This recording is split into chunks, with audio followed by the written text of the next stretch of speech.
sorry. I'm here. I'm ready for the board check. Bike check. Oh, a bike check. Right. Just a sec. I'm Micayla Gatto, and this is my 2023 Raceface bike check.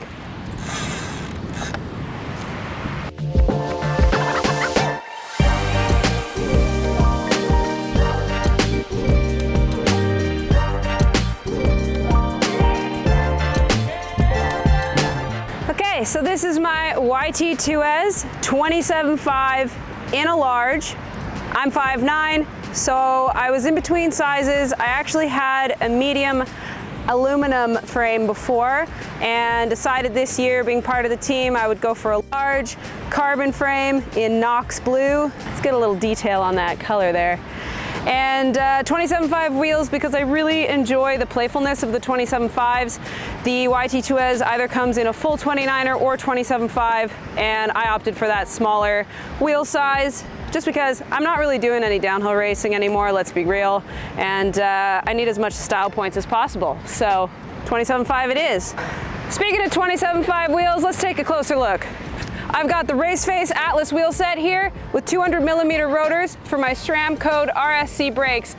A lot of braking traction, amazing wheel sets. They are alloy because rim dingers last longer in alloy.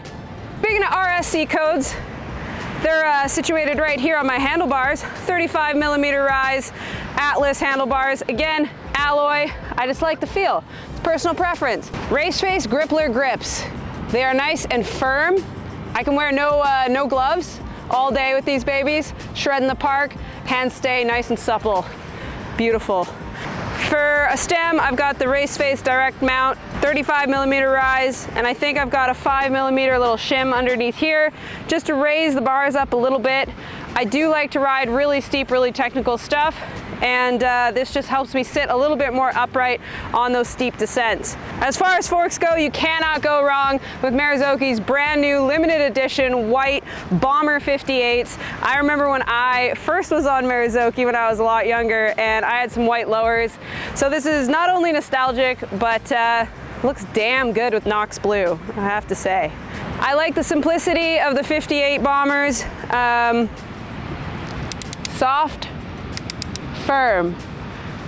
Compression, you got your rebound on the bottom, and you got some air over here if you want to pump it up. Pump up the jam. No? Okay. Maybe just won't do that. When I'm going on my big road trips, sometimes I want really supple, soft suspension, then we'll go and hit a jump park, and you want to stiffen that up, slow the rebound down. You can do that with just a few simple steps, and you're ready to go send. So yeah, a lot simpler than a lot of other brands, and I like that, because I'm simple. Moving on to the rear, suspension, we have the Fox X2 float. Again, I really like the air shock here as opposed to a coil, because it's really easy to adjust on the fly. Again, you can just add or decrease the air that's in the chamber rather than carrying around a bunch of spare springs. Nobody has time for that. For cranks, I have the Raceface Atlas 165mm cranks and the Shimano Saint clip pedals. Still working on riding flats. It's not going well.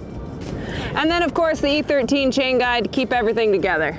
What really gets this bike going is the SRAM GX and EXO DH drivetrain and the Raceface 34-tooth front train ring. Yeah, the seat's pretty standard issue, comes with the bike. It's a SDG YT seat, I-beam, and then I put in an SDG alloy seat post because I was actually able to get it a little shorter than the carbon post, and then I slid my seat all the way forward because I like to run a little bit of a lower seat, and it prevents that tire from hitting the back of your seat. For tires, I have the Magic Mary in the front and the Big Betty in the back, both Schwalbe tires, best tires out there. Soft compound. When I'm on long road trips riding my bike every day and filming, I like tires that are going to last me the whole trip, and these ones certainly do that without compromising too much of the traction. So they're still nice and soft on the slick rocks and things like that, but they're a hard enough compound that when I'm railing turns, I don't feel that fold, which is totally personal preference, but that's mine. And yeah, that wraps up my 2023 bike check. See you later.